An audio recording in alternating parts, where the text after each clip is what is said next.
자, 녹화 시작하겠습니다. 머신러닝에 대해서 좀 공부를 하고요. 오늘 소프트 벡터 머신까지 좀 공부를 한번 해보겠습니다. 우리가 앞쪽에서 인공지능이 무엇인가, 아티피셜 인텔리전스, 그 다음에 머신러닝, 그쵸? 그 다음에 딥러닝, 심층학습이라고도 하죠. 은닉증이 많은 경우에는 이런 그림을 그렸고요. 전통적인 프로그래밍과 머신러닝의 차이는 이런 거였었죠. 입력과 출력이 따로따로입니다. 그래서 프로그램 코드를 누가 어떻게 잘 만드냐에 따라서 결과값이 달라지죠. 그런데 머신러닝은 입력과 결과값을 같이 집어넣습니다. 문제와 그, 그 정답을 집어넣는 거죠. 그러면 그 코딩에 의해서 머신러닝 코딩에 의해서 어떠한 모델이 형성이 됩니다. 이게 이제 머신러닝과 전통적인 프로그래밍의 차이라고 볼 수가 있습니다. 그리고 머신러닝은 세 가지로 나눴었죠. 지도학습, 슈퍼바이즈 러닝, 비지도학습, 언슈퍼바이즈 러닝, 강화학습, 레인포스 러닝이라고 이야기를 합니다. 지도학습은 말 그대로 문제와 정답이 있을 때 그 정답은 레이블이라고 하기도 하고요. 타겟이라고 하기도 하고 클래스라고 얘기하기도 하고 종속 변수, 그쵸? 디펜던스라고 이야기도 합니다. 그리고 그 문제와 정답을 하다 보면 모델인 어떠한 패턴을 찾아서 모델을 만들어주죠. 비지도 학습은 레이블이 없습니다. 문제밖에 없는 거죠. 그래서 어떤 패턴, 어떤 그룹으로 나눠지는데 그 그룹을 나누는 패턴을 이제 발견하게 되는 거죠. 강학습은 보상 및 처벌로 베네핏과 퍼니쉬, 그쵸? 리월드를 줘서 뭔가 유리한 쪽으로만 움직이게 하는 게임 학습에서 가장 많이 쓰는 것들이죠. 근데 환경에 의해서 많이 변화가 되고요. 그 다음에 폴리시 어떠한 유리한 쪽으로 움직이는 것을 계속해서 정책으로 밀고 나가서 자꾸 유리한 쪽으로 움직이게끔 하는 그러한 프로그램이 되겠습니다. 여기서는 머신러닝을 언슈퍼바이즈 러닝과 슈퍼바이즈 러닝에 초점을 맞춰서 공부를 하고 있습니다. 머신러닝의 흐름 과정은 이렇습니다. 학습 데이터를 모아서 그 전처리를 잘 하셔야 됩니다. 정제를 잘 해야지만 프로그램이 돌려서 모델이 잘 나오겠죠. 전처리가 안 되면 모델이 나오기가 어렵습니다. 트레이닝 데이터셋과 테스트 데이터셋을 아무리 잘 나누어도 소용이 없죠. 이 안에는 빈 공간 널이 없어야 되고요. 그 다음에 오차 범위, 어떠한 값이 1부터 10까지가 있는데 뭐 11, 12 넘어가는 값, 그죠? 또는 왜곡된 값, 이상치 이런 값들을 어떻게 할 것이냐, 빈 공간에 평균값을 넣을 거냐, 최빈값을 넣을 거냐, 이상치를 버릴 것이냐, 아니면 빈 공간을 버리고 갈 것이냐, 이런 결과들을 여러분들이 스스로 결정을 해야 됩니다. 그래서 큰 공력을 들여서 데이터가 잘 학습이 되면, 정제가 되면 그 다음에 모델링 프로그램이 들어가면 되겠죠. 그래서 언슈퍼바이즈 러닝 갈 거냐, 슈퍼바이즈 러닝으로 갈 거냐. 그래서 그것들을 컴퓨저 매트릭스에서 평가를 합니다. 그래서 잘 나오면 이제 예측이 68%, 78%, 88%, 뭐 머신러닝은 거의 90% 이상 값들이 나오고 1로 값이 다 거의 다 나온 케이스가 되겠죠. 이렇게 해서 이게 큰 흐름으로 여러분들이 알고 있어야 됩니다. 그러면 가장 중요한 이 데이터는 바로 이런 식이죠. 데이터가 있을 때 트레이닝 데이터 셋과 훈련 데이터 셋 이렇게 처음에는 데이터라고 말하고요. 이 데이터를 나눴을 때는 세트 이야기를 많이 합니다. 그래서 이 훈련 데이터와 테스트 데이터 셋을 얼마로 나눠야 될 것이냐. 6대4, 7대3, 8대2, 9대1 그쵸? 75대 25 뭐 이런 식으로 나눌 수도 있습니다. 어떻게 나눠줘야지만 잘 좋은지는 여러분들이 휴리스틱으로 결정하죠. 보통 7대3이랑 8대1을 가장 많이 쓰기는 합니다. 그래서 우리들이 건드려야 할 데이터들이 보통 이제 아이리시, 붓꽃을 가장 많이 씁니다. 그리고 또 숫자, 엠리스트를 많이 씁니다. 그 이외에 이제 보스턴 집값을 쓸 거고요. 그리고 다른 시간이 좀 되면 뭐 와인 데이터, 그다음에 유마감 데이터, 그다음에 타이타닉 이런 것들을 한번 건드려 보겠습니다. 지도학습은 슈퍼바이즈 러닝이고요. 비지도학습은 언슈퍼바이즈 러닝에서 두 가지의 초점을 좀 맞춰서 공부를 하겠습니다. 자, 슈퍼바이저 러닝 보죠. 지도 학습, 슈퍼바이저 러닝은 레이블, 정답이 있는 거죠. 정답을 컴퓨터에 미리 알려주고 데이터를 학습시키는 방법입니다. 그러면 예측에 문제가 들어갔을 때 정답이 과연 무엇이냐를 이제 예측을 하겠죠. 지도학습에는 분류, 클래시피케이션과 회귀, 리그레션이 있습니다. 클래시피케이션은 주어진 데이터를 정해진 범주에 따라서 A그룹이냐, B그룹이냐, C그룹이냐 또는 금메달방이냐, 은메달방이냐, 동메달방이냐 이러한 범주가 범주에 따라서 이제 분류를 하는 거죠. 클래시피케이션을 하는 겁니다. 리그레션은 데이터들의 피처를 기준으로 해서 속성된 값을 그래프, 직선, 라인으로 보통 표현을 해서 예측을 하게 되는 거죠. 이 리그레션에서는 값이 나오게끔 됩니다. 키가 뭐 178.5까지 클 거야. 또 집값이 2억 5천인데 3억 5천6백만 원까지 뜰 거야. 올라올 거야. 뭐 이런 식의 숫자 예측을 할 때는 리그레션을 많이 쓴다 그랬죠. 그래서 그 크기를 보면 분류는 이렇게 양쪽으로 잘 나눠지고요. 회기는 그 선의 근처에 의해서 지금은 2010년도 때는 이 값이었었는데 2050년 때는 이 값이 될 거야. 예측을 하는 거죠. 이 라인 언저리에서 예측하기 때문에 어, 그 값들도 잘 맞습니다. 근데 정확한 값을 맞추기에는 소수점 두 숫자까지 정확한 맞춤에 초점을 맞추는 게 아니라 그 언저리의 값까지 맞추는 거를 제일 잘 맞춘다고 그러죠.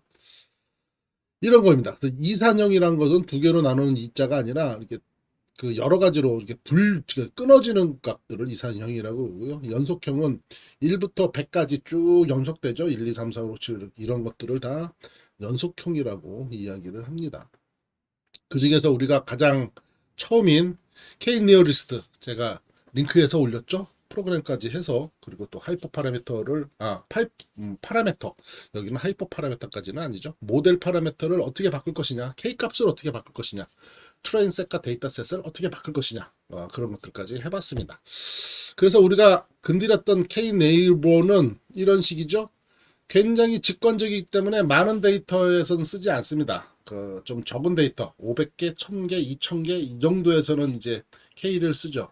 이건 사실상은 코드도 굉장히 간단하죠. 뭐 트레인과 테스트도 필요 없습니다. 그냥 K 값을 랜덤하게 놓고서 그 근처의 값들만 계산하면 되니까 가장 좋죠.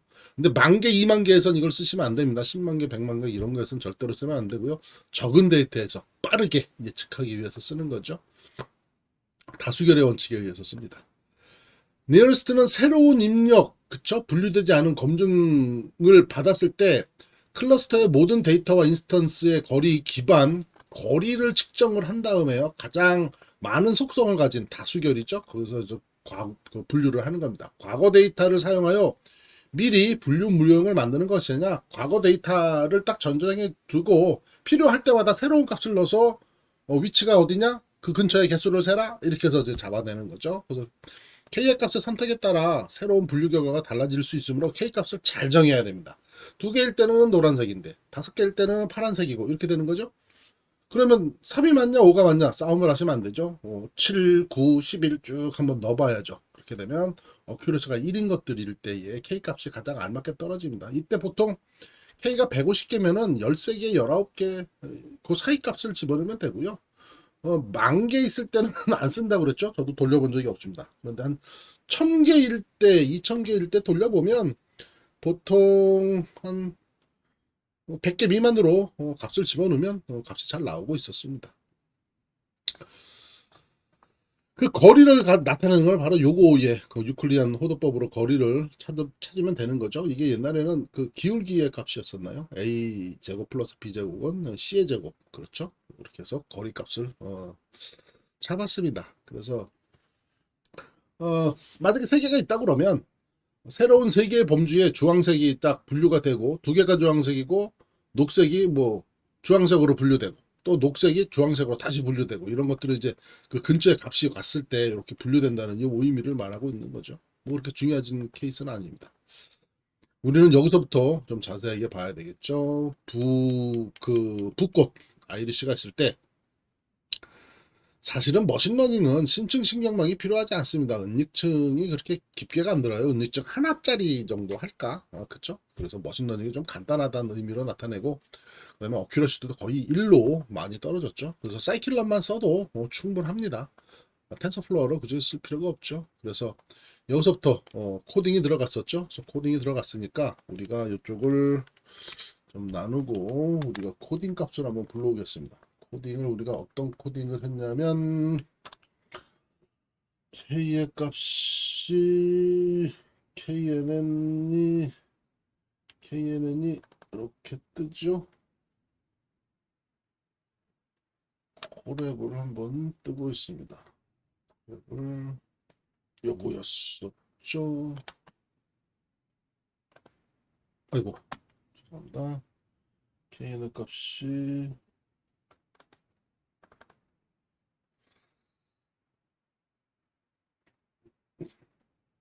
콜렉을 지금 좀 오래 쓰다 보니까 이런 케이스가 됐었죠. 또 살짝 다르나요? 이거 좀 두 번째 걸 갖고 왔네요. 첫 번째 걸 갖고 와야 되는데 첫 번째 거가 없나요? 기터브를 한번 봅시다. 기터브를 보게 되면은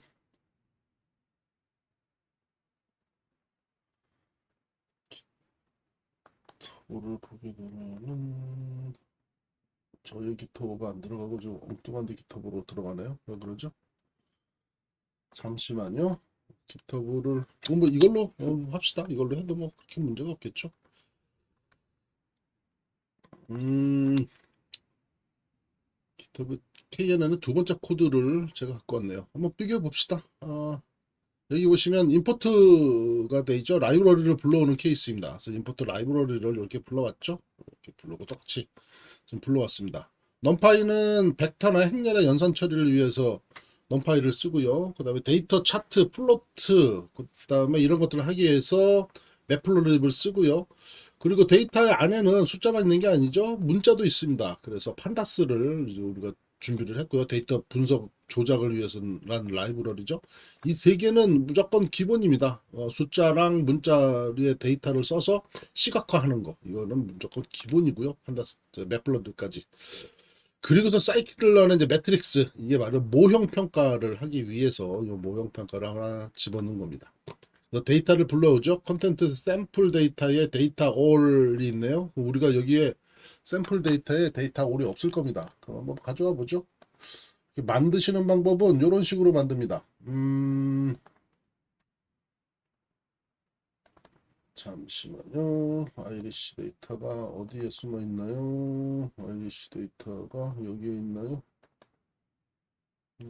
여기에 있나요? 잠시만요. 데이터가 어디에 있나요? 데이터가 여기 있나요? 요 데이터를 쓰면은 달라질 텐데 값이. 잠시만요. 자, 한번 만들어 보겠습니다. 이거 샘플 안에 데이터 올이 있죠. 여기서 오른쪽 마우스 눌러서 새 폴더를 만드시면 폴더가 생깁니다. 여기에 데이터 언더바 올 하시고요. 이 데이터 올 안에 여기 iris.csv를 긁어 오셔갖고 드롭아웃으로 떨어뜨리시면 됩니다. 이렇게 떨어뜨리시면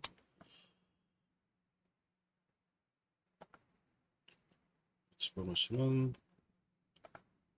여기 아이리시가 이렇게 들어가죠. 이렇게 들어갔을 때 이 아이리시를 놓고 경로 복사 오른쪽 마우스 눌러서 경로 복사를 보면 여기에 보시면 컨트롤 V 하면 이렇게 나오죠. 이게 바로 요것들입니다. 컨텐트 이렇게 쭉 들어가는 거죠. 그렇죠? 여기에 나타나고 있죠. 그래서 여기를 나타내고요.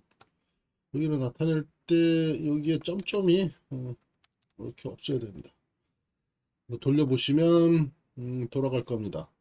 그래서 잘 돌아갔죠? 그래서 데이터를 여기 아이리시를 잘 읽어온 겁니다. 읽어왔을 때 데이터셋 제대로 읽어왔는지 한번 골라보죠. 데이터셋 와서 제대로 다 읽어왔네요. 이때 데이터가 들어왔을 때 어떤 데이터가 들어가 있는지 조사하는 방법을 여기 되게 잘 써놨습니다. 이 중에서 두 문제가 나갈 겁니다. 여기 보면은 프린트 데이터셋 하셔도 되고요. 데이터셋 점 인포를 하셔도 됩니다. 요거 여러분들 하나씩 확인을 하십시오. 여기 샵 붙이시고요. 이 앞에다 샵 붙이시고 하나는 요 데이터셋 인포 이렇게 해서 보십시오. 그러면 이런 식으로 나타납니다. 그쵸? 0, 1, 2, 3까지 플로트 숫자들만 있고 나머지는 스페시스는 오브젝트 문자로 돼 있다는 게 나오죠.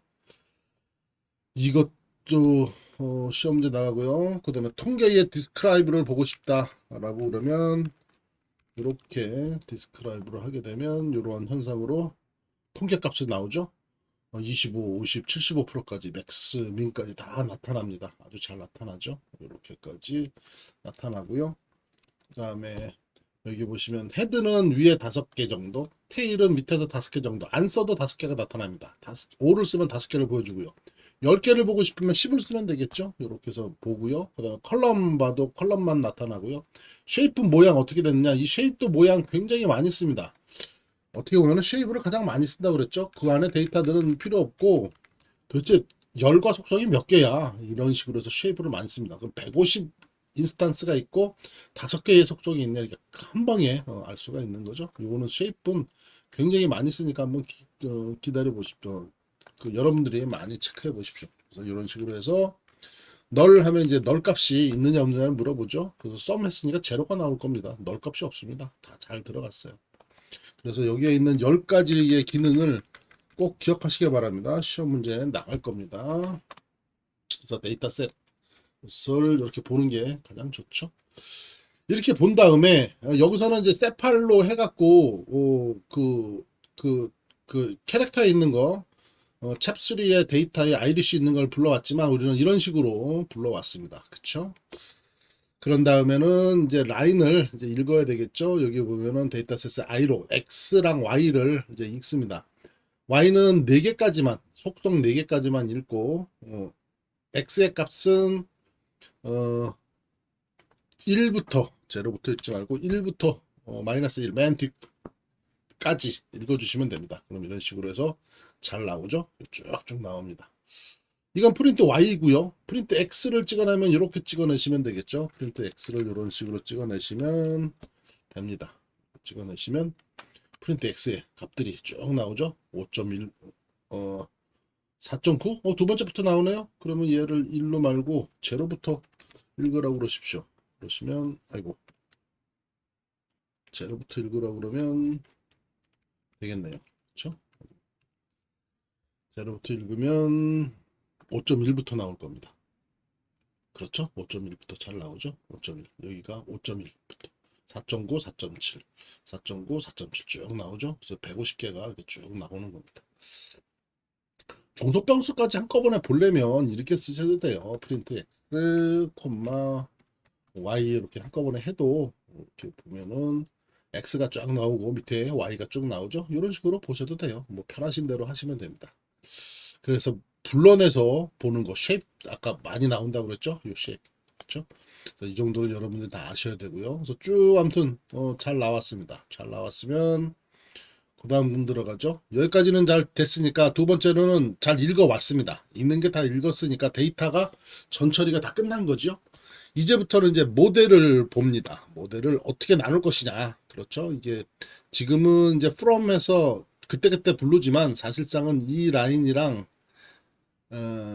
여기로 들어가야 되겠죠. 원래는 이 안으로 들어가셔야 됩니다. 지금은 뭐 이렇게 갖고 오시니까 그때그때 한번 불러볼게요. 이렇게 불러보면 X 트레인, Y 트레인 이렇게 해서 잡히죠. 그래서 쭉쭉 들어가서 값들이 잘 나와서 정규화 분포까지 해갖고 잘 잡혔습니다. 그죠? 이게 우리가 했던 K 값이고요.